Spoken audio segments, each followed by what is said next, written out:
Okay, excellent. So welcome everyone, whoever has joined on time. We appreciate you joining on time. It's very important to respect everyone's time. So this is the first technical session in the collective learning certificate course on supply chain for health. Today we are going to discuss supply chain governance, stakeholders, and see who is the central stakeholder in your public health supply chain. Today, we have some technical concepts we will discuss, and then eventually we have a group discussion as well. However, that also depends on how many participants we have eventually. The group discussion was developed keeping in mind that we have 16 participants in this cohort.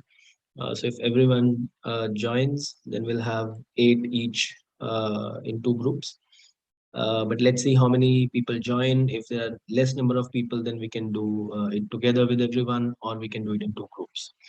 Um, but before we begin, let's quickly do a mood check with everyone who's here right now.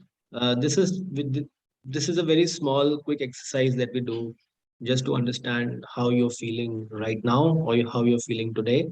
So yeah, so it's on your screen. So for example, I'm feeling amazing today.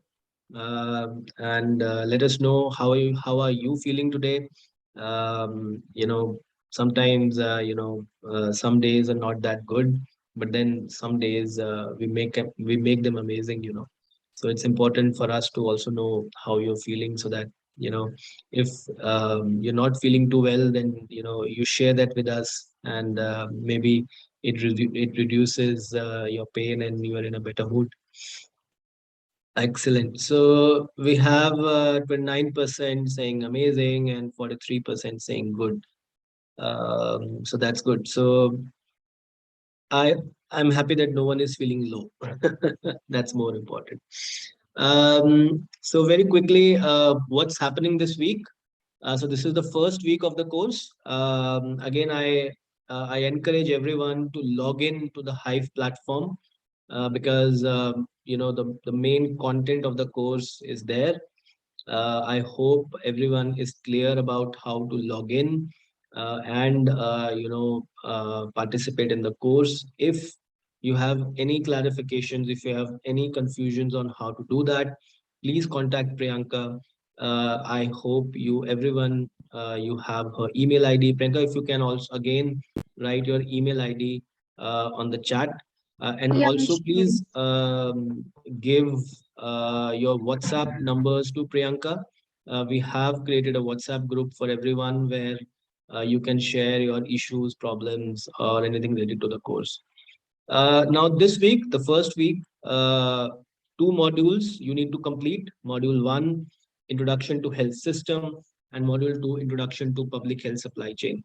These 2 modules, they set the context for this course, and they also uh, prepare you to understand the overall system where all of us are working. So it's important to understand that, so that you know how supply chain is critical for a health system, and how you as a health worker contribute to that health system. And that's why there is a forum discussion which is happening this week, one of which is called "How do you contribute to health system?" So as a professional working in a health system, whatever position that you may be in, how do you personally contribute to health system? Then there are 3 more forum discussions this week. uh, 2 of them which are called "Are We on the Same Boat?" So these are the main discussion forums linked with each module, where those discussions are linked to the core topic of the module. So for example, in module 1, we look at some complexities, and in module 2 we look at who is the central stakeholder in your supply chain now, and how does it work. Then we have the case studies for week 1. There are two case studies. One is on Tanzania. The second is on the score model. If someone is not aware of what is a score model, please do let us know in the chat, and then we will briefly talk about that. There is also a good amount of brief in the course about the score model, and there is a detailed video as well from ASCM, which where you can watch and understand at a basic level what is the score, supply chain operational reference, so you can understand that as well.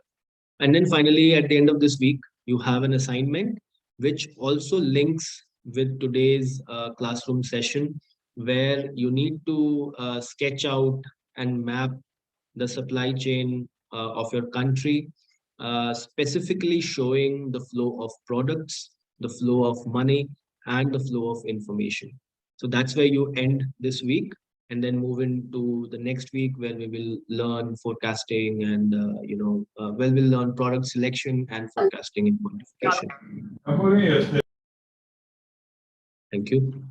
Moving on, we've said this before. There is a competency assessment which is linked with the course, and everyone is encouraged to do that. This will help you understand your learning gaps, which you want to address using this course and even further in your life, in your professional career. We have already sent close to 11 or 12 reports. So there are about 4 or 5 participants who have not finished it. So whoever has not done it, there is a link on this slide. Priyanka has already shared these slides with you. So please click on this link and complete this assessment. It takes about 15 to 20 minutes. Moving on, a quick discussion.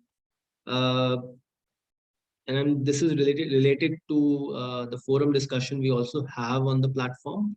I would like to hear from anyone who wants to share that how do you contribute to the health system. So if you, for example, if you ask me, I can quickly tell you that as a professional, as a health systems expert and a learning and development professional, I contribute to the health system by enriching other health professionals, their learning, enriching their learning, enriching or supporting to develop their professional competencies so that they can excel in their work, eventually strengthening the health systems of their own countries. This is how I personally think I contribute to the health system of different countries, of different places.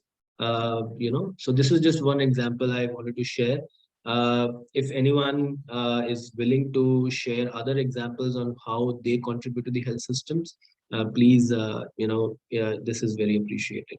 And then we will move on to today's lesson.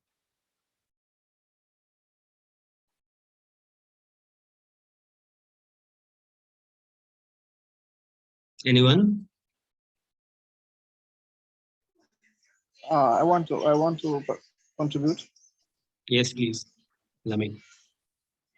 Lamin asked, for me, I'm a regional pharmaceutical technician. I contributed immensely in the Gambian health sector, as I'm responsible for collecting supplies from the central medical store.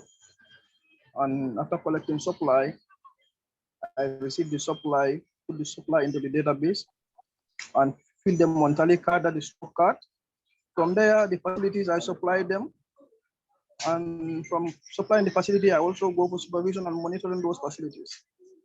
And if any facility that does not have those drugs, then that is my failure. But I always ensure the facilities to have drugs that they are, it's part of their essential drug list. Because each facility or each level of healthcare in the country, they all have their level of supplies that they can receive. Thank you. Excellent. That's a great response, Lamin.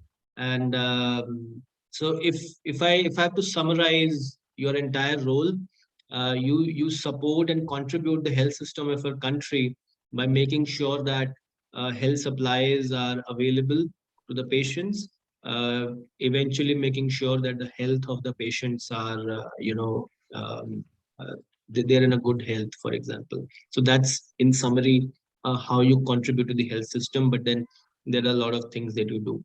Noor Abdullahi, please go on. Hello, everyone.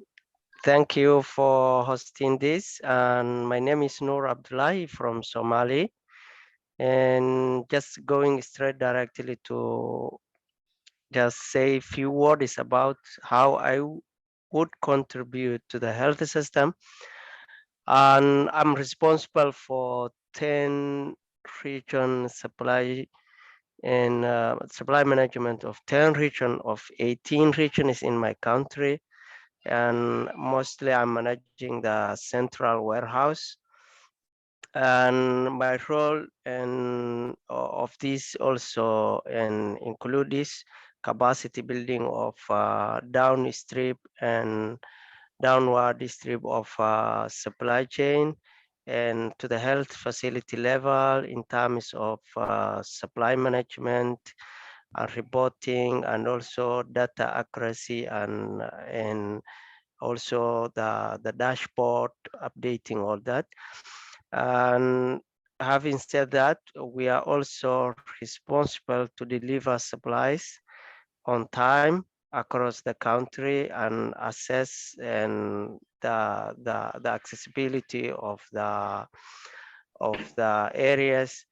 Uh, and also lastly, we do play a role, a vital role in the quantification and procurement of supply and health supply and health supplies in Somalia.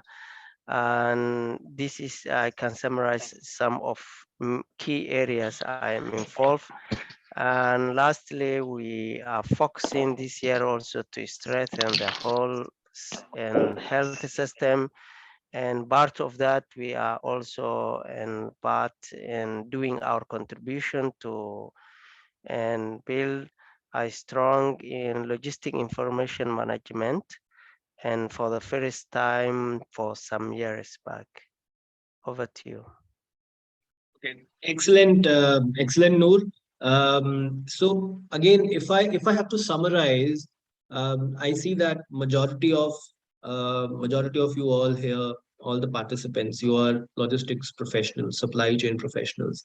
The reason why we are asking this question to you, so that you understand that you as supply chain professionals, you are one part of the health system, and health system is quite big.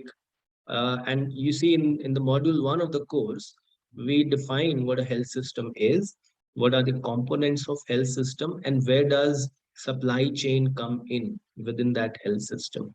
So if I summarize the role of a supply chain professional within a health system, it comes to about that a supply chain professional is responsible to ensure that the products that the patients require in any health system, and the products can be anything, and not just patients, but your other healthcare workers, uh, people working in hospitals and laboratories, every kind of product that is required in preventing, promoting, and managing health of people. Those products are available at the right place. Now, of course, that includes all the various steps of forecasting, procurement, storage, distribution, and so on and so forth.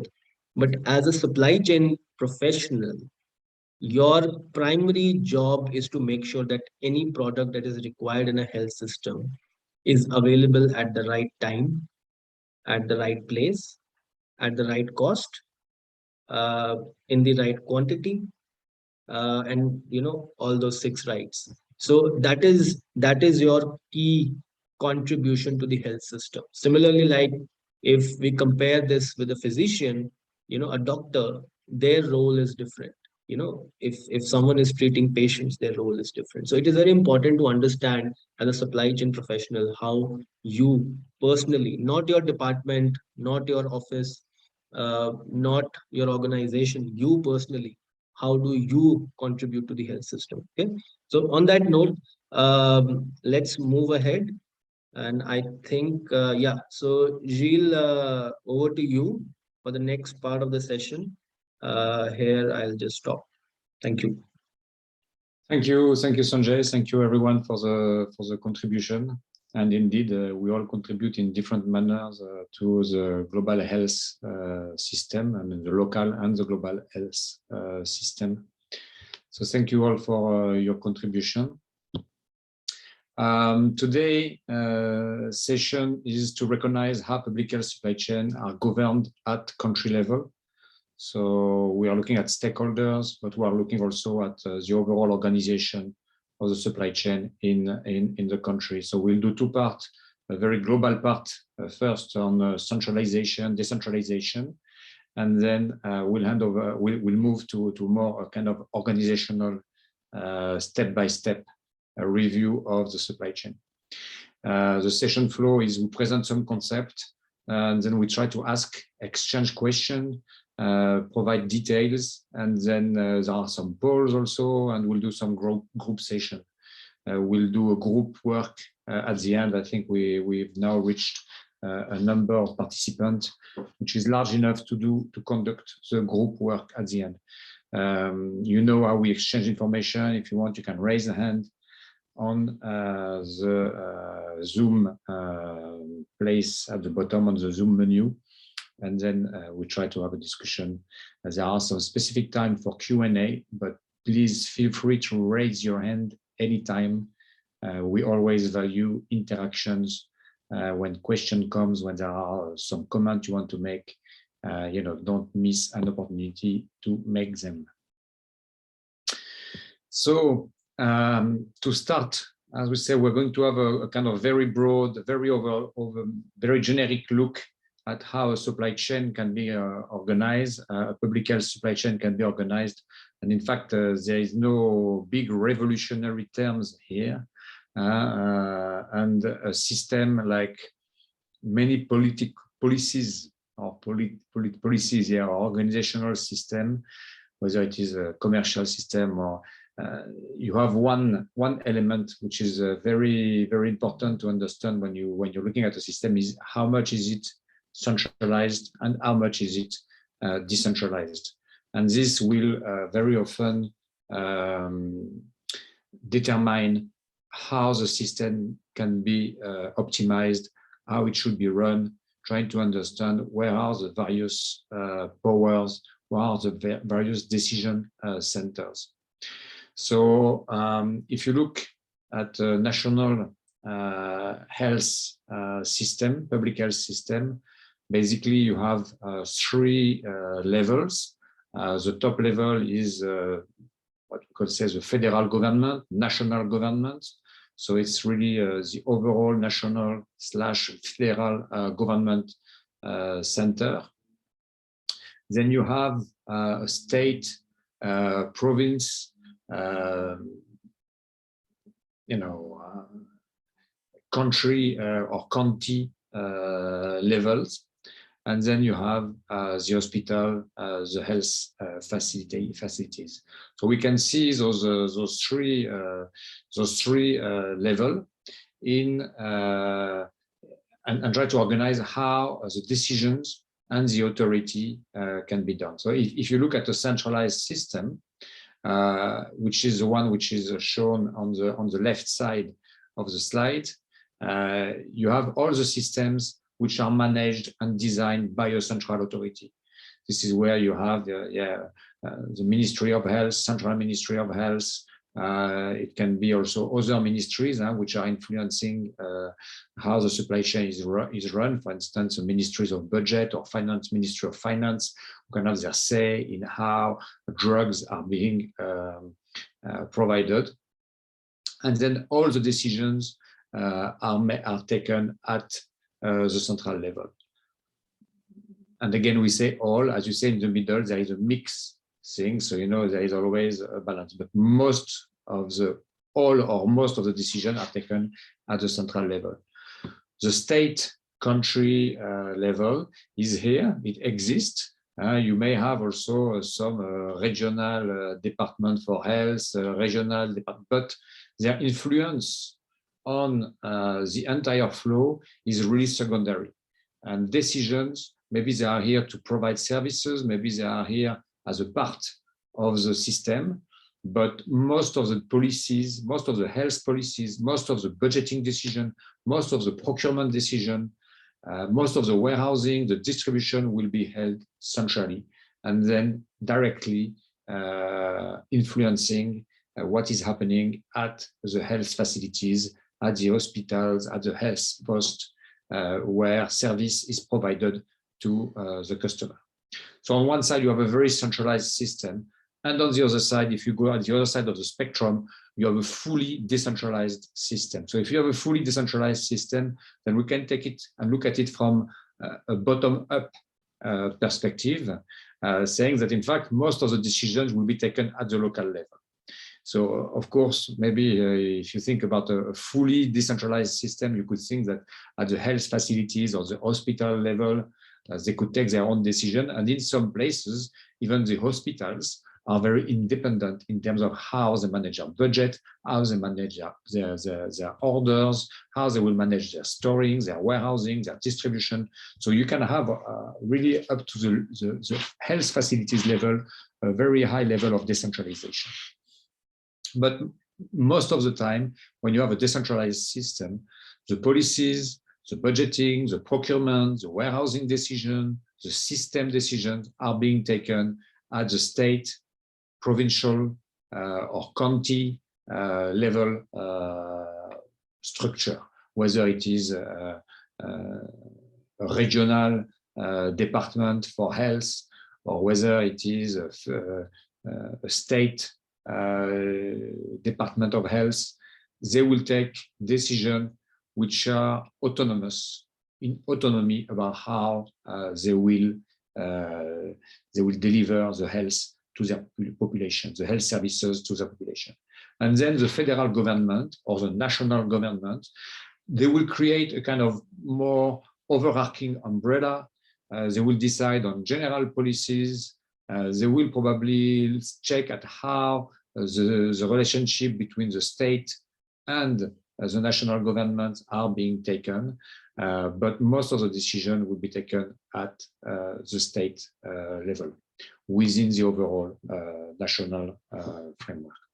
So it's always important, and especially when we're going to look at the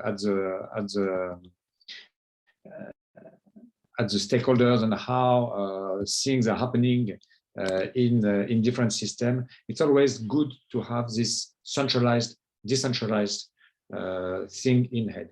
And again, there is a mixed one. So, you know, it's not a black and white issue about it's either fully centralized or either fully decentralized, but it's really a balance to find between what is centralized and what is decentralized.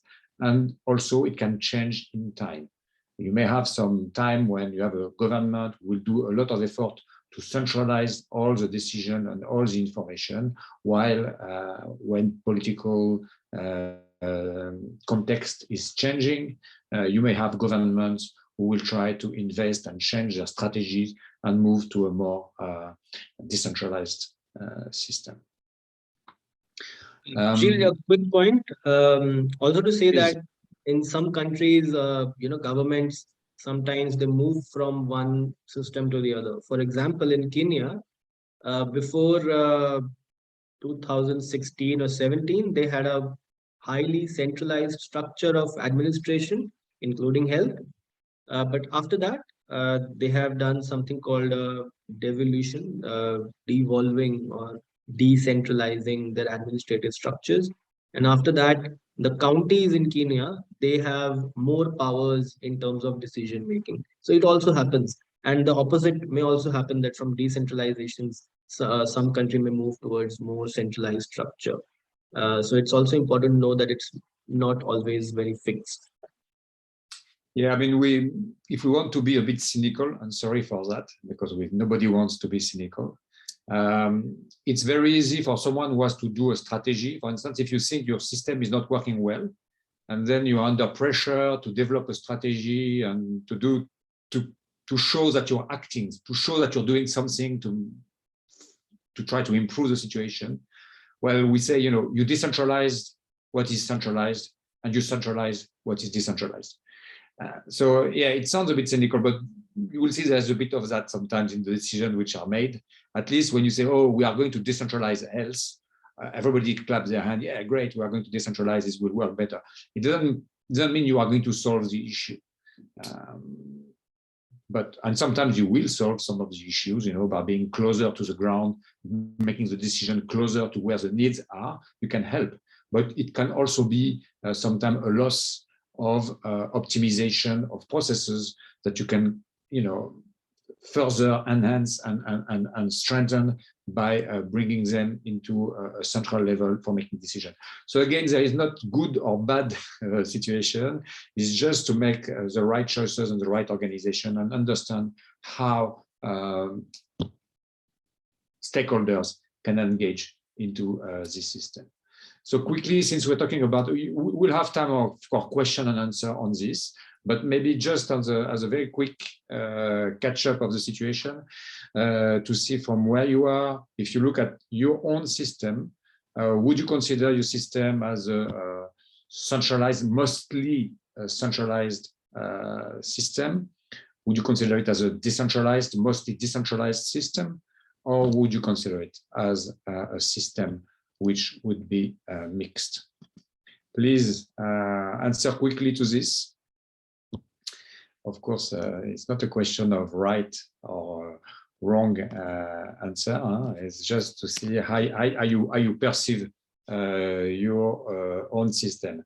And we've done some of this work with countries, like for instance, recently in Madagascar, where all the 40 participants to the course were all from Madagascar, and we got the same kind of answer, with some people saying it's centralized, people saying it's decentralized, and people saying it's mixed. So it's not, again, as I said, it's not a black and white situation. So here we see 45% of the participants are saying it's centralized, 45% are saying it's mixed, and 9% saying it's decentralized.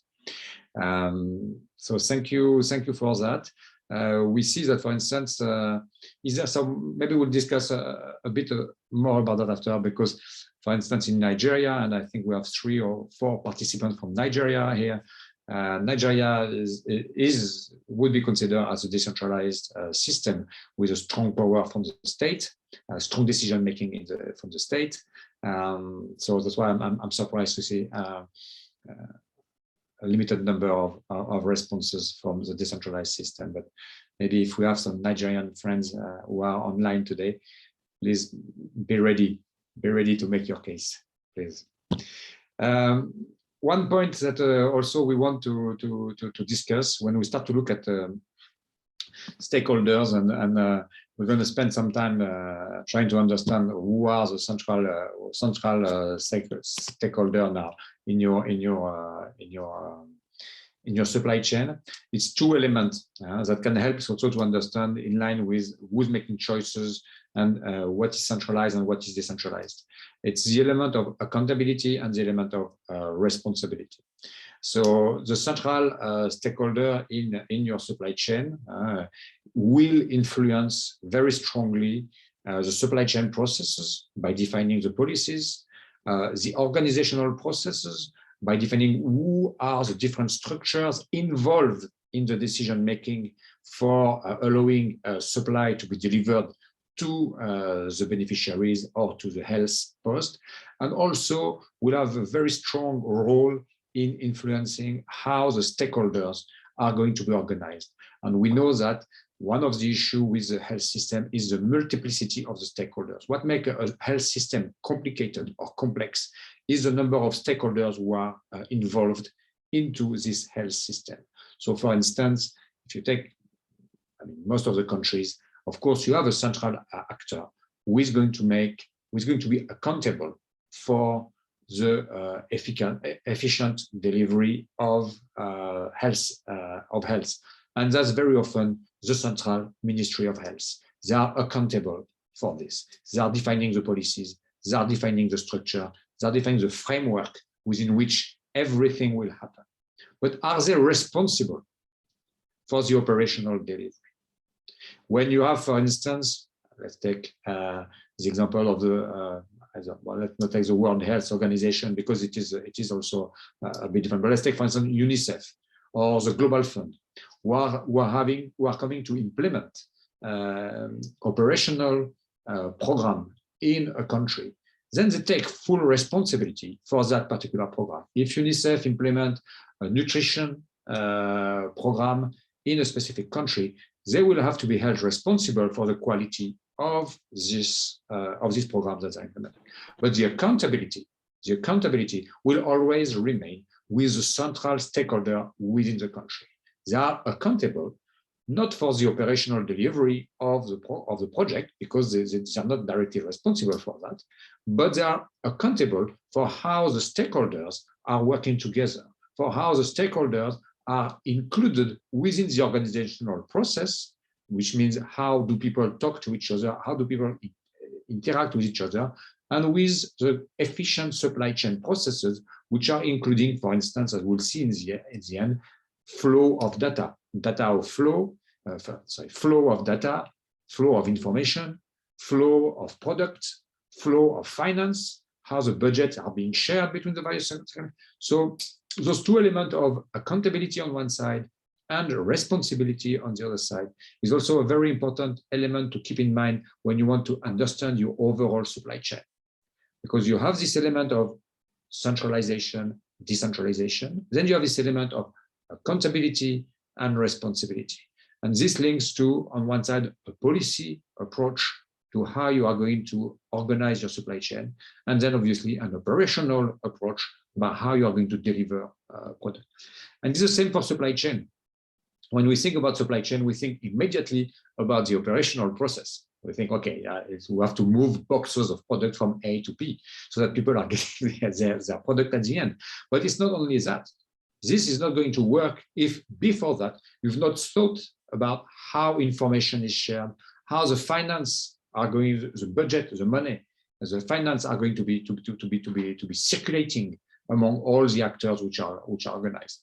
Decision making, information, financial flow, so that the product flow can effectively work in the country, in the state, depending on what is your level of organization.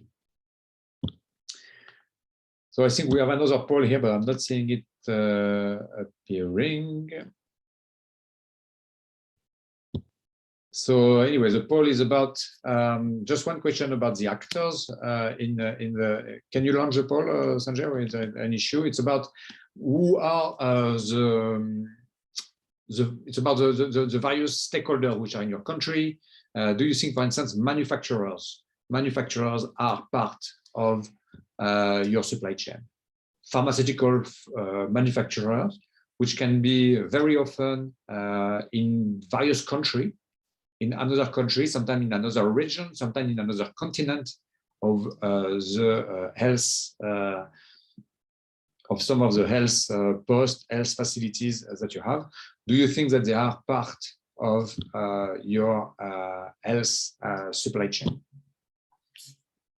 So please answer to the poll before we move to the to question and answer on those various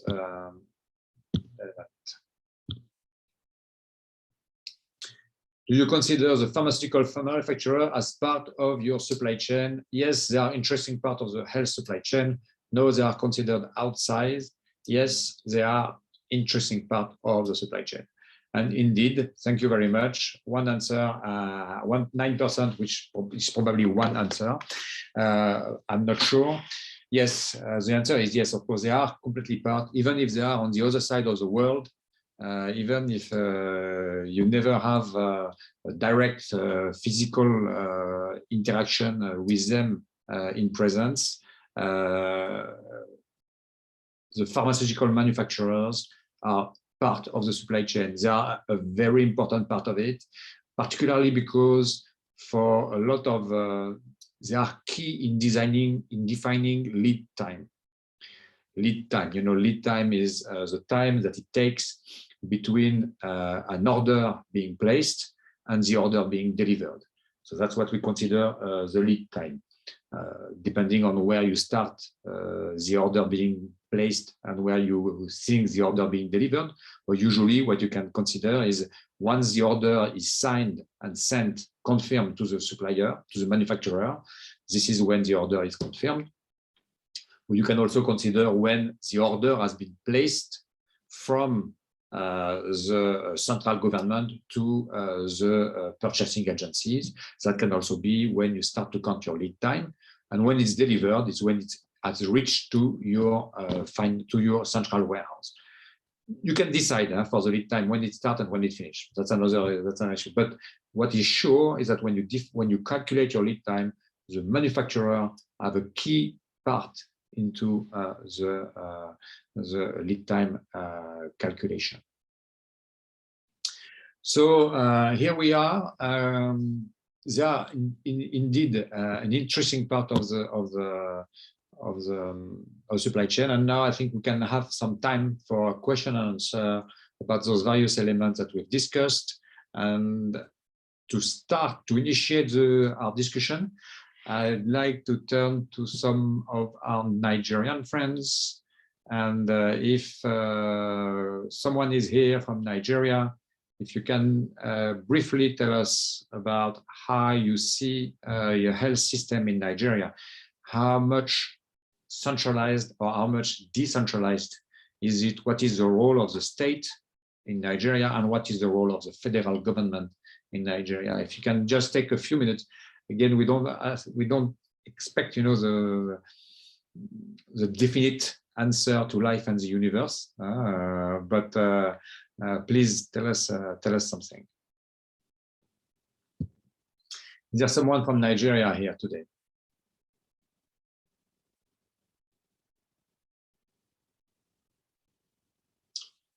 Okay, then maybe another point. If someone they're hiding. They're hiding. They are here. No, I can't believe you. I've never heard that. The few Nigerian I know, they never hide. That one is something that I can tell you. Our friend Negedu Omaru. Hello. Hello, please. Hi, guys. Hi. Hello. We can hear You you got again. muted somehow. Can you unmute yourself?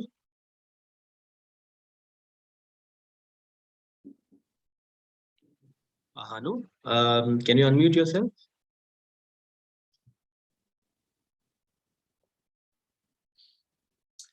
Okay. Any comment? Yeah.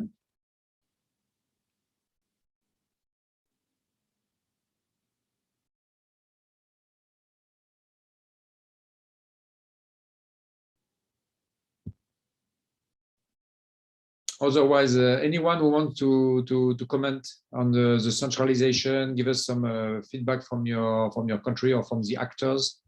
I mean, the two concepts that we've discussed now, one is centralization, decentralization, the other one being accountable and responsible. If you look at your structure, how would you organize? How would you see your own supply chain system, health supply chain system in your country?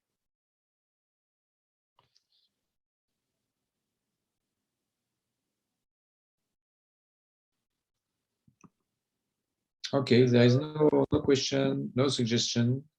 Hello, this is Noor. Yes, please. And in my country, the health supply chain system also is under construction. I mean, everything is starting from scratch, but according to the question, and I would say like in the federal is with the policy, the federal is a bit and central at federal level. So there are different states then, and in the state, and I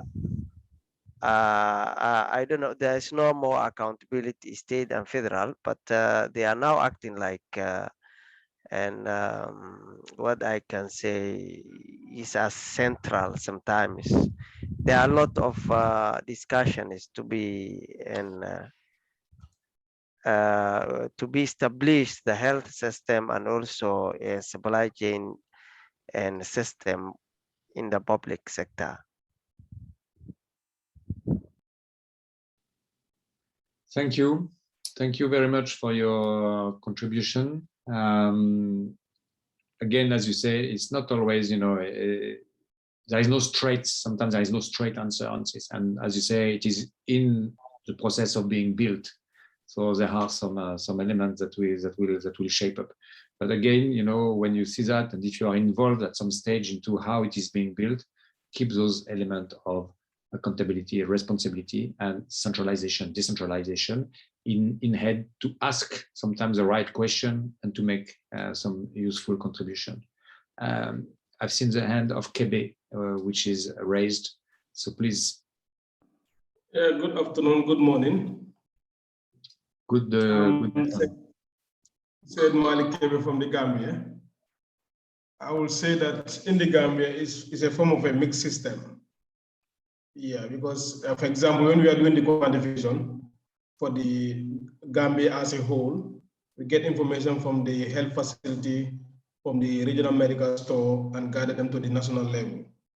But we are implementing resource-based finance, which is RBF.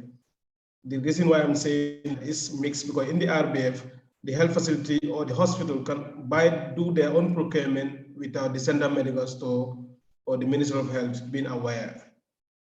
Then we are also implementing the Global Fund grants in which we do our proposal, which is approved by Global Fund at the national aids. For example, where I work at the national aids secretariat, we do our own procurement and we deliver our products to the central warehouse, and they will do distribution sometimes based on pools or pool system.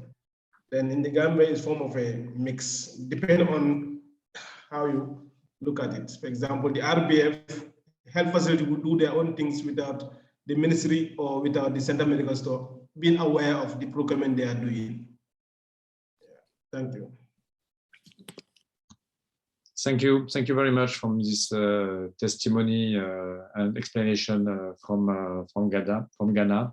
And you've touched here in some way, you know, with the various funds and the different actors which are coming in to implement program already about a certain level of complexity, some side of the complexity of the system. So thank you very much. I see Shailet, you've raised your hand, so please tell us. You have to put your microphone, we can't hear you.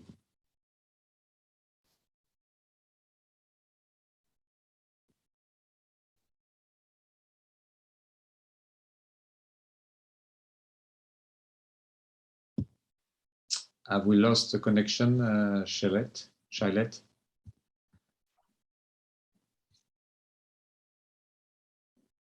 Yeah, it seems so.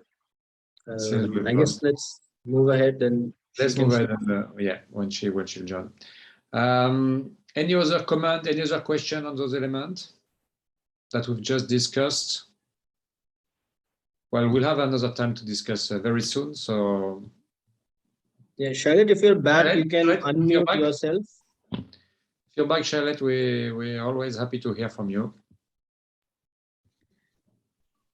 Yes, and I would like to ask if there is a manual and for reading or something like that to be shared with the team, or articles, or where we can access.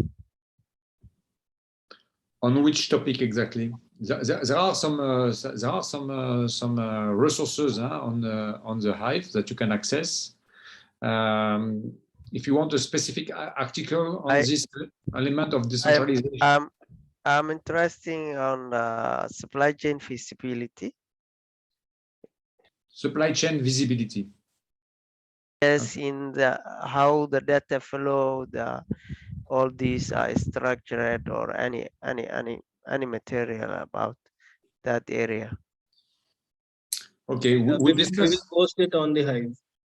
Yeah, we'll discuss data a bit later today. but we'll post more information on the Hive. We'll share more information on that on the Hive.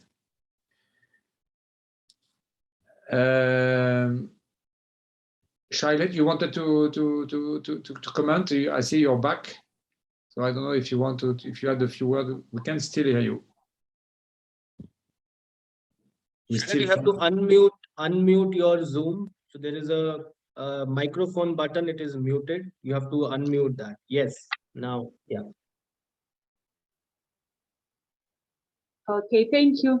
I was saying that in my country, we are using both decentralization and centralization. However, we have now moved to decentralization. How are we doing it? The clinics and every facility which is under the district to push their request to the provincial level, then the provincial level will do the assessment, then it will send it to the central level. However, sometimes as a provincial area, you can order your product for the lower levels in such a way that they will just get them from the provincial level to the district level. That's why I'm saying that you can do it the other way from the central level, or just to decentralize it at the provincial level. Thank you. Thank you. Thank you very much. Thank you for this explanation also, where we see really that even if it's a decentralization, you still have an escalation and the bottom-up process, which is taking place. So thank you very much. Matthias, I see you've raised your hand. Yeah, good evening to everyone. Hi, Matthias. Good evening. Yeah, in Cameroon, what usually happens is like it's a centralized system where the health centers, they send their request to the district now send it to the central level where they do the procurement, and then they dispatch it downward right up to the health center. But what I noticed when I was still in the health sector, because presently now I'm not in the health sector, but I have plans of going back to the health sector. What I noticed was that most of the health centers, they always run short. So when they run short of medication, what they do is that they go into the local market and start doing their procurement there, which for me, you cannot attest the quality of the medication and all that. So there's a system that is running in Cameroon, but I think there are some loopholes that they need to fill so as to ensure that the centralized system is actually very effective. Thank you. Thank you very much. And here you've touched on the issue of governance, accountability, and management responsibility. So indeed, the overall governance is accountable for making sure that the system which is in place allows everyone to access medicines without having to recourse to the private sector if the private sector is not part directly of the system, and particularly if the quality of the product are not at the level. And that leads us to this kind of summary slide that we can look at some element. Again, it's not completely exhaustive, but it gives you some good idea about how governance how governance is organized in a supply chain in a country, in the public sector for public health supply chain. And what influence governance? As we've seen, that there is the level of centralization and the level of decentralization of the health management system. So if it's fully centralized, of course, the governance structure will probably be the central Ministry of Health. And it's fully centralized. There will probably be not only the governing, but also the managing agent. So they will have both, they will be both accountable and responsible for the delivery of health product and health services. The legal structures between the central medical stores or the equivalent with the federal ministry and subnational authorities. So how the legal structure, the legal relationship is being legally organized for the interaction, who is responsible for the budget, who is responsible for making the choices, who is going to be, if there is a legal check, a legal case to settle, how the responsibility is going to be shared. So this is also an element that influences the governance of public health system. The overall policies, on human resource management, financial management, public procurement, all this will also have an influence. If you are working in a system where all the public health actors are staffed with public workers, state workers, the way they are managed, the way their contracts are managed by the government, the way their careers are planned, all this will have an influence on how the system is being managed. On the other side, is if you have a very strong private commercial sectors, this will also have an influence. As you can see in the last point here, the prevalence of the commercial sector, and that's the point that was just raised, will have an influence on how the system is going to be organized. For instance, if you have pharmacists, pharmacy shop, which are very predominant, available everywhere in the country, up to the small villages, maybe the government will be able to rely extensively on a solid private commercial sector of pharmacists. But if you don't have that, that means that the government will have to cover for the lack of commercial sector. The same thing with logistics providers.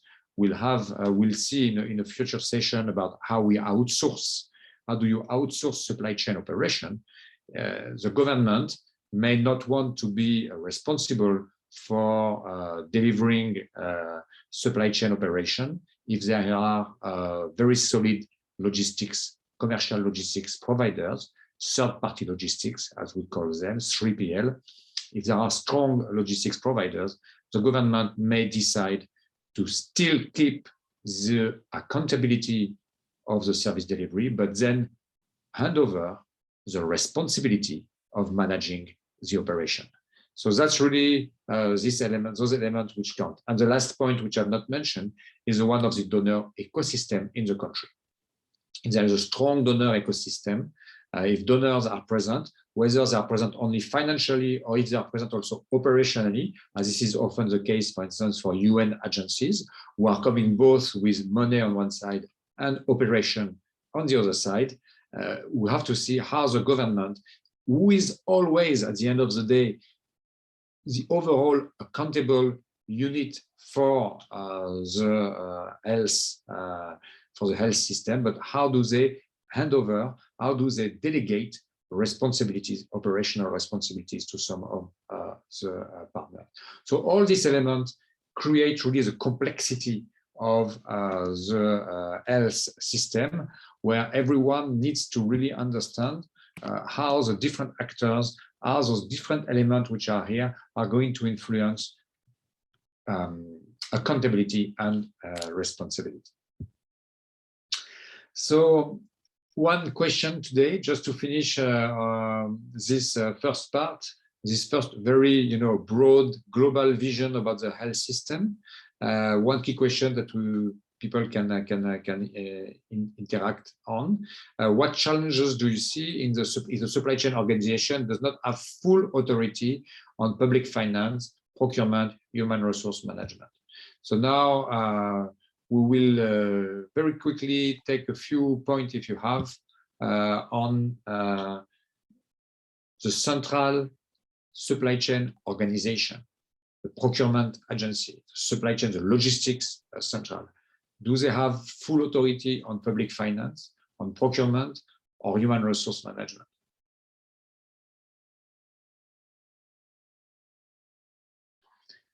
Probably what because we are not too much in advance we are not that much in advance. So maybe we'll have more opportunity to discuss that a bit later. So unless there is a burning point that you want to discuss about the autonomy of the supply chain organization and the impact of being autonomous in terms of finance, procurement, and human resource management, we can discuss about that at another stage. But keep that question in mind. While I think we have one raised hand here. Okay, I've not seen the hand, sorry. So yeah, please. I'm not seeing. Okay, please go ahead. I just want to add, I remember normally we have our quantification being delayed from our National Quantification Task Force, because we don't know how much Minister of Finance will give Minister of Health our budget allocation for the year. And normally before we do our quantification, it's always delayed from the Minister of Finance to say that, oh, because we don't want to do our quantification and you come and cut everything again. It's very painful. That's why normally before we do our quantification, we have to wait a budget release from the Minister of Finance, and Minister of Health also has to decide to say that this allocation will go to a medicine lab before we start our quantification. For the HR also, it's very, very difficult. Gambia, like this, is a small country. In the University of the Gambia, we don't have the pharmacy school. We just started doing the diploma, and that's the pharmacy technician. You can see that if you go to the health facilities, most of the people manning the supply chain are nurses, public health people, or even the doctors. You'll see that, and that's not their main responsibility. They have to do their clinician work, then also come and do the supply chain work. Is affecting us a lot. Then if you go to the procurement, for example, the authority, most of them, they don't have this health background. For example, you will submit your evaluation, but they don't know the emergency or the how urgent you need your tender documents or your evaluation report to be evaluated and give approval. It takes time with them before they give that approval. Because none of them has done anything on health-related procurement. It's difficult in the Gambia in that case. I just want to contribute those things. Thank you. Thank you. Yes, thank you very much, Kebe. And really, I mean, what you've raised on the quantification exercise, we'll work again on that at the next course. It's a very important element. It's not always taken as serious. I mean, it seems it's not always taken as seriously as it should, because indeed it's a fundamental exercise. And indeed, if you don't have the budget constraints in advance, doing the entire quantification exercise just to learn that you only have half of the budget which is required can be extremely frustrating. So that's why, and we discussed that in a further course, and we will be very happy to hear from your experience at that stage. We really value collaboration among stakeholders throughout the definition of the quantification which is required. And we'll speak about some example, like for instance in Uganda, where they have solved that by having a budget allocation being given to the central agency, the supply chain agency. They receive a budget, an allocation upfront in the year. So when they start the new year, before they do the quantification exercise, they already know the amount of money they will have to spend. And that helps them to really organize the supply for the entire year. But yeah, we'll discuss about that. And indeed, all the elements about the procurement policies, about how HR can be managed, about the role of HR and their engagement, all those elements have an influence on how supply chain is organized operationally and in terms of policies. So with no delay, we'll move on to the next step, which is more practical about how a product, money, and information flow are being organized. And I'll hand over to you, Sanjay, for that. Thank you all for your contribution in this first part of the course. Thanks, Gilles, and sorry, we can't take more questions at this point. because we're also short of time. We have to cover a few more things. So any questions, you can also put it on the chat, and between Gilles and I, we will respond to it on the chat as well. So now, if you go back to the beginning of this session, we started with the centralization and decentralization. Then we came towards governance, how it is governed from a health system level to supply chain. And now the reason why in the end we're looking at flow of products, money, and information is because this supply chain governance, it impacts how these three things move within the supply chain. So if it is a centralized supply chain, then you would see that the centralized agency has the powers and the controls for decision making and the infrastructure as well.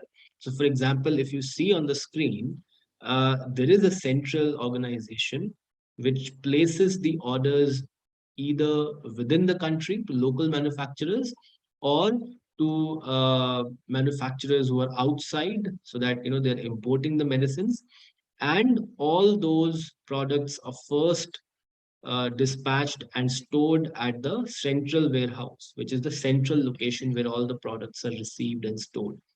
And from there, it can either go to a regional warehouse, a state warehouse, county level warehouse, a provincial warehouse, or in some cases, from central, it can directly go to the health centers, health facilities, hospitals, service delivery points. So that is a centralized system. And based on that, the flow of product is different. If we compare this with a decentralized structure, where there is no central agency which is procuring and distributing the products, such as in Nigeria or in India, and a few other countries. The federal government does not always procure and distribute medical products. This decision and control is given to the states. And those states, each one of those states, they have their procuring agencies, they have their central warehouses, and they may have even more warehouses at a district level, or at a sub state level, sub county level. So in those cases, the supplier can be the same, but that supplier is sending the products to different warehouses, as you see here. And from those warehouses, there can be separate distribution structures to sub-regional, sub-state warehouses, which then eventually goes to the service delivery points. So it depends on how the administrative structure of that country is organized.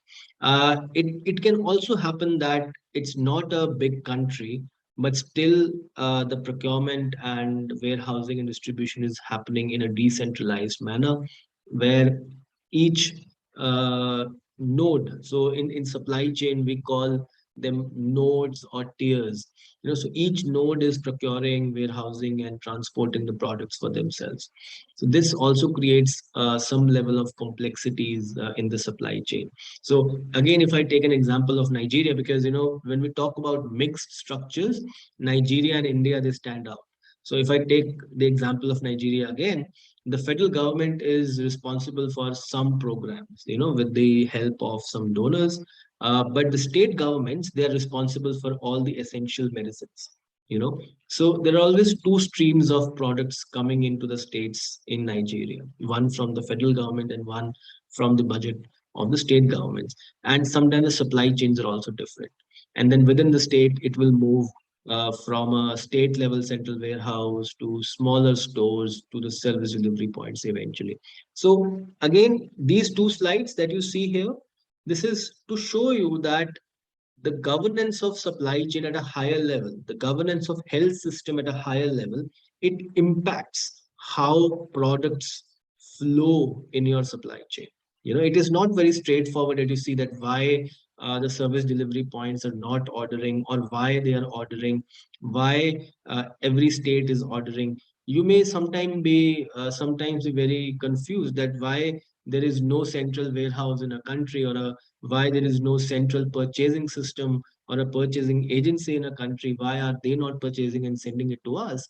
But it may depend on the policies, the national policies, the health policies that you have in the country. It may prohibit that system, So that's why it is important to understand how these structures, they are defined in the country, because in most cases, your supply chain will also follow that structure. Apologies if you're hearing a dog barking. Sometimes my dog does that at night. Sorry. The second part of this flow, the three flows in supply chain, is of money, of funds. Now, the key question here is, first of all, who pays for the products, and then how does it flow? Are the patients who pay for the products? Is it the government who's paying for the products? Or there are donors as well in the country who's paying for the products? In several countries, we will see that the products are paid for by all these actors.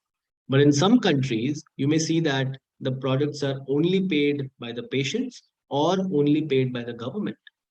So the different countries, they operate in a different way. For example, in Uganda, patients do not pay for the product. They may pay a service fee, but they don't pay they don't pay for independent products. It is paid for by the government, and patients, they get it free. you know uh, in comparison, if I take an example of Kenya, except the donor funded products, patients pay for all other essential medicines. Maybe they are slightly subsidized, but they have to pay for the products. Now, if I take an example of Mauritius, which is also an African country, they have a very mixed system. There are a lot of products which are paid for by the government, which is based on the annual budget. And then there are some products, specialty products, which the patients may have to pay. But for those, they may have an insurance as well. There is a fourth payment structure as well, which we're not covering on this slide, because here we are talking more from a perspective of stakeholders as well. But there's the fourth structure of insurance. There's also a reason why we're not covering it on this slide, is because in the countries which are represented today, except probably the USA, where Ye is located right now, the concept of insurance is still very naive. That's why, if we compare if we talk about this slide for a country like South Korea, for example, 97% of the population in South Korea is insured by some or other insurance scheme. So there, the patient is only paying a premium, and then everything else, the products, the services, everything else is covered within that insurance. So it's a different structure altogether. In the US as well, there are a lot of insurance schemes where a lot of products are also covered in the insurance along with the services. So if you have the insurance, for example, during this season, people get flu shots in the US. So if you have an insurance, you go to a private pharmacy, you show them the insurance card, and they'll give you a flu shot immediately. But if you don't have an insurance, then you pay for that flu shot and then you get it. So it's the difference, in different countries. But in the sub-Saharan African countries, the concept of insurance is still very naive. There are very few countries where this works. Like Kenya is one of the countries where they're trying to implement a national health insurance scheme, just like the United Kingdom in the UK, but it's not very successful so far, and the coverage and the extent of the insurance is still very small. So with that, there's a quick poll again for you to understand who pays for the commodities in your country. Is it the patient? Is it the government and the donors? Is it an insurance scheme? Or you are not aware? Or there is another option of other? And you can choose more than one option, because it can be a mixed thing as well.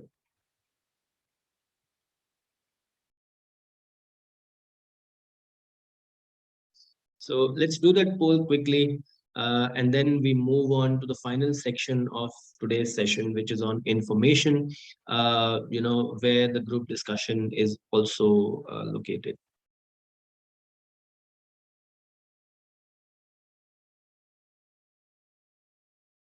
Again, if you look at the way this session is structured, the reason why we're doing the flow of these three things, products, money, and information at the very end, is because these three flows are totally dependent on the governance structure of the country and the supply chain governance structure.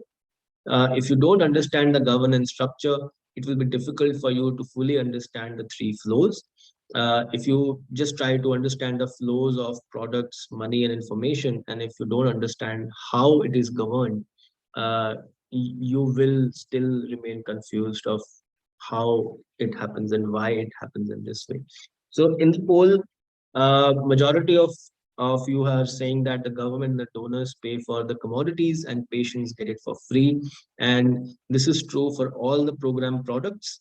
And that's why a lot of you have also selected that patients pay for the commodities except the program drugs. 25% is probably one or two people who are saying there's an insurance scheme in the country and the patient only pays the premium of that insurance fees. So excellent. Again, this is just to quickly check what's happening in your country. And also, one of the things that Gilles and I we noticed when when we worked in different countries, that majority of supply chain problems across Africa, I think 80% of them are same. They're not different.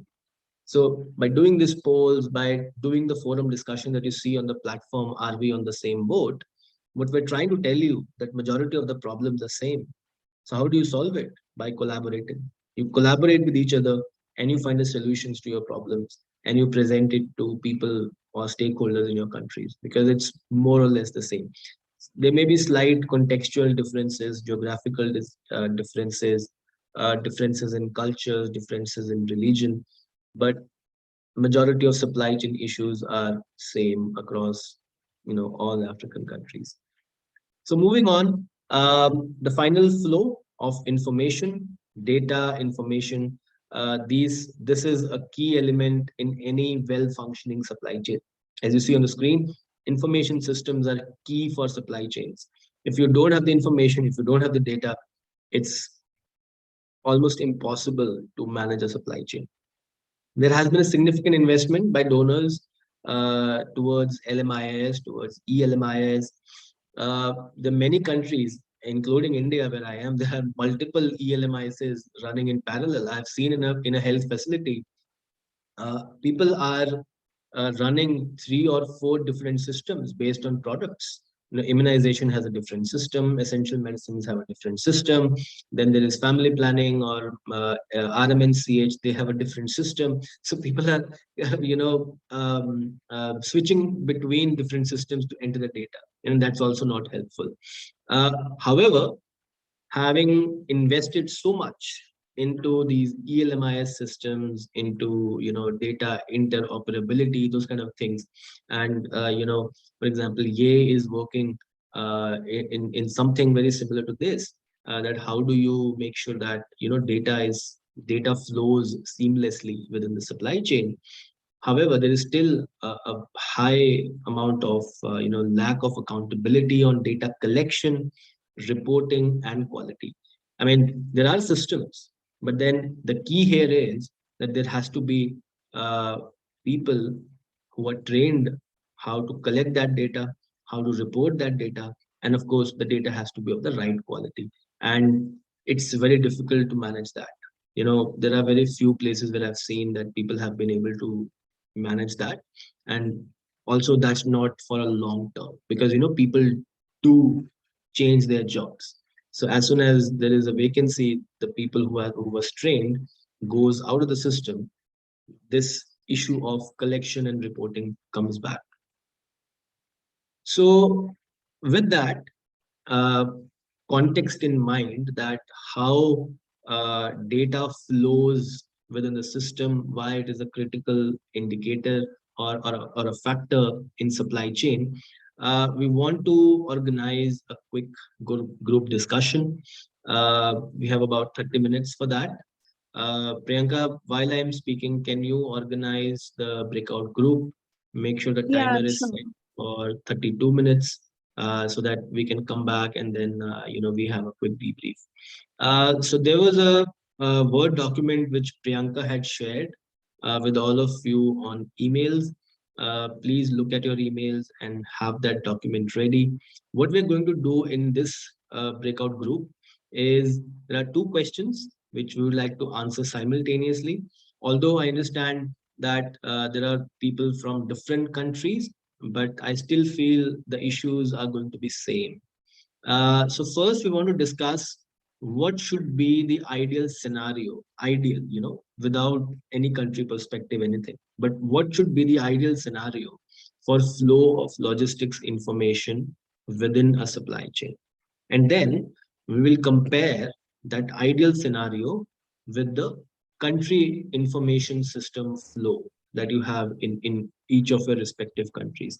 To do that, we have prepared a format in a Word document, which hopefully all of you have, and Priyanka can also show it on the screen whenever she's ready. Where on one side, we have asked you a few questions. Then we'll look at the ideal scenario, and then we'll plot the actual country information on the second column, or rather the Yeah, third. so I'm putting them into breakout rooms. Yeah. Can you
Bianca, can you bring back everyone in the room? Even if you want to stay now, you bring them back by force. Enfin, bon, peut-être que les gens déjà des. Tu sais que parfois, je vais te donner.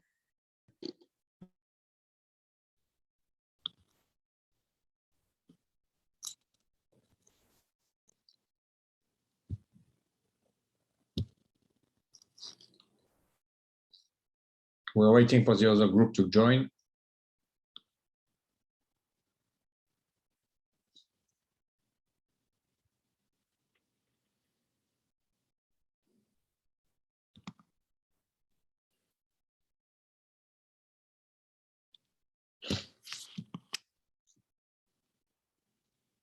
What happened with the other group? Have we lost them?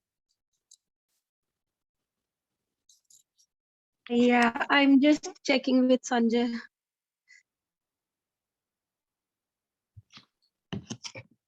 Sure, we can check on her.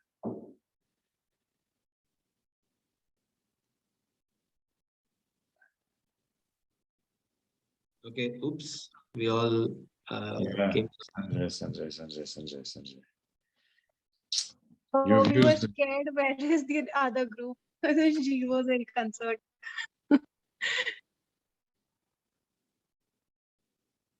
Okay, so we're all here. We were waiting for our time to end up totally. Yeah, it's okay. You're right, huh? If that's your prerogative. Okay, no, we had very good discussion. We have filled a lot of our tool, and then later on everyone can fill when we send it to them. But as a debrief, we don't have much time. So maybe I can share. I don't know, Gilles, who was doing the data collection in your group? I did it. I facilitated so I'm happy to share very quickly what we've done. Yeah. We also have some elements that maybe we can but yeah, let's share. Let me share what was discussed. So where is the sharing option here? Yeah. So very quickly, because we have very limited time, so I'm sorry with my group if I take the speak, but the way the question was organized, of course, at the beginning, we had a lot of idea about what is the purpose of collecting data, to establish facts and make informed decisions, to track beneficiaries and payment criteria, to improve communication between stakeholders in the system, very important one, so which was raised here, to predict what is coming, looking at what's happening today, to plan for the future, very, very interesting, to check the quality of the program, data collected for future use, as we said, and consumption, and understand how consumption and morbidity can also influence the future. So all these elements very much oriented towards planning and monitoring the existing thing. The decisions that can be made, we struggled a bit to be very practical and very specific about which specific decision can be made. We recognize that it can influence service deliveries. We recognize it can strengthen the health system, improve availability of stock, but we didn't have time really to look into the specific details of the specific decision and choices that can be made. This is something we need to dig into, because it is indeed very important when we speak a bit about data, not to remain too much broad and generic. The information should be collected at the facility level, facility, regional and central level, different information, different levels. That's what's required. Who collect data? Logistician, data clerks, service providers, the nurse, the doctors, but also market survey. And also we mentioned also the external stakeholder who have information that can be relevant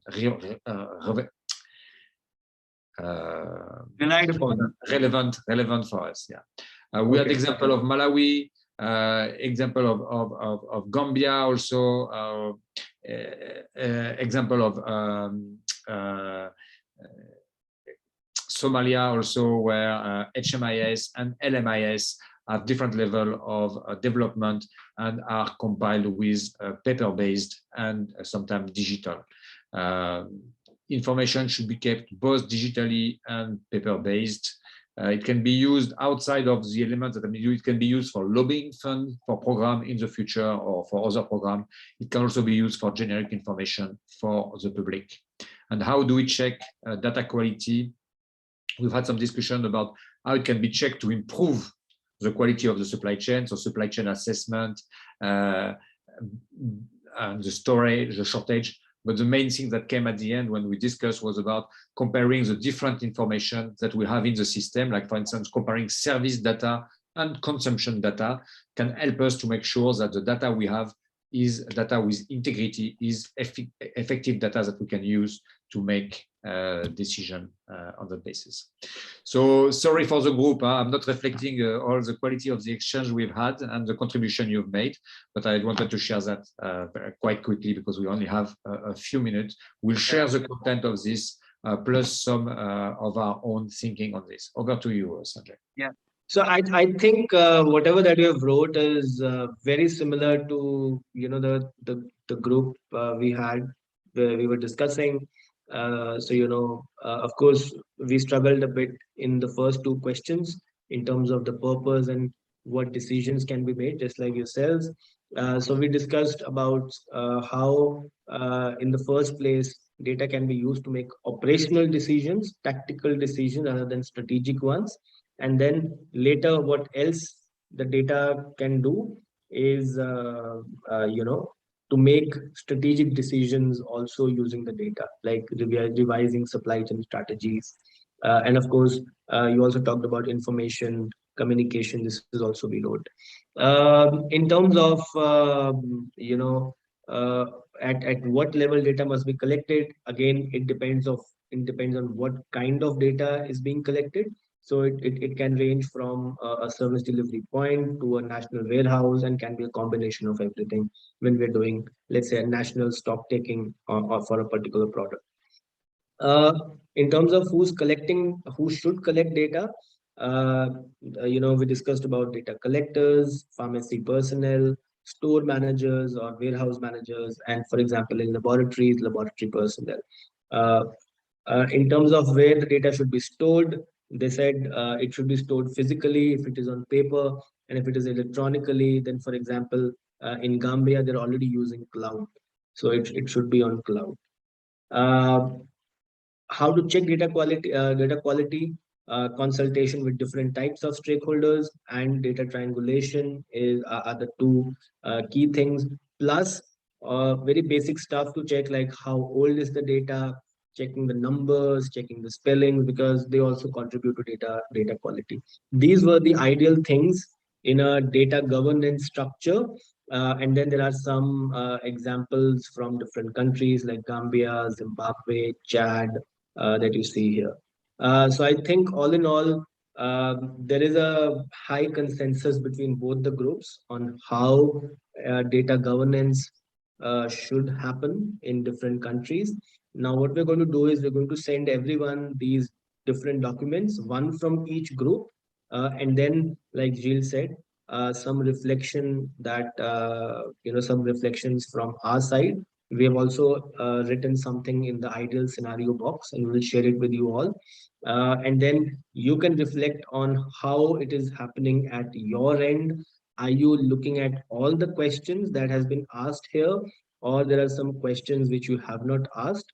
Or maybe you can also tell us what other questions we should ask when we talk about data governance. We may not have all the questions written here. There may be some questions that we have missed. You see, so I'll quickly. As we say, it's more important to understand the question than to find the answer. So understanding the question is the most important thing. So help us to find the right question. Yeah. So if there are any other questions that you have, anything that you want to raise, please do that. And then I will request Priyanka to launch the final feedback poll for you to tell us how did you find today's session. In the meantime, if there are any other questions that you have, you can ask. In summary, in today's lesson, in today's session, we discussed data governance. We discussed the flow of different products, flow of money in a supply chain, and then all the way in the beginning, we discussed how the supply chain is structured, how health systems are structured administratively, because all these things, they eventually affect how supply chain is run, in a country. For some reason, I'm not able to. And just to complement on what you've just said, Sanjay, I think one thing which is also important to keep is the exercise that you have to do this week. Yes. All that we've discussed, please find a way to make it to appear in the diagram you are going to do. Yeah. Because Yeah. that's now we've done that. The idea really of this week is to give you this overall broad view of your own supply chain or the supply chain in the country you're working. So please try to organize it with those parameters in mind. Thank you. Thank you very much. Yeah, thank you. Thank you for your ratings as well. Please, if there are any further questions, you can always send us by email. You can write on the Hive, on the group that we have created for you. You can also send some questions on WhatsApp if you find it difficult to sometime write on the Hive, or you can ask them in the subsequent classroom sessions. But for now, we bid you goodbye. We wish you a good day, good evening, good night.